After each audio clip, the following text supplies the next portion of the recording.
In today's video, I'm going to teach you how to edit a form in Mailerlite.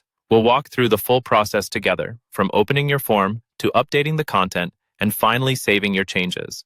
By the end, you'll know exactly where to click and what each option does, so you can confidently customize your forms for your audience.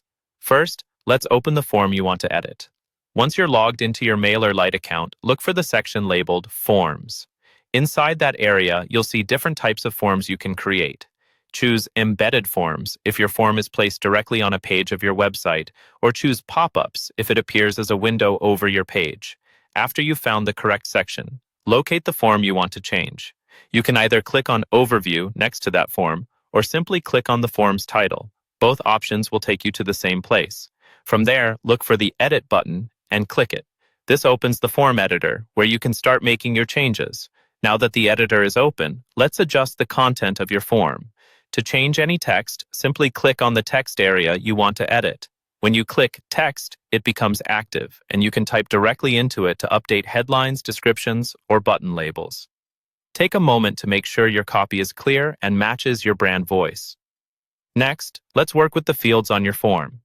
Click on the email field, and then look to the sidebar for the option labeled Add Field. This is where you can include additional fields, like a first name or any other information you might need. Be thoughtful about what you add here. Too many fields can reduce signups, so focus on what's truly necessary. You'll also want to customize what people see after they submit the form.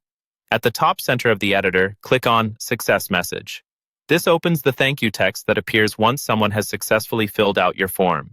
Edit this message so it feels friendly and informative. You might confirm what they just signed up for and let them know what to expect next. When you're happy with all your changes, it's time to save. In the editor, click Done Editing. This applies and saves everything you've updated so your form is ready to use with your audience.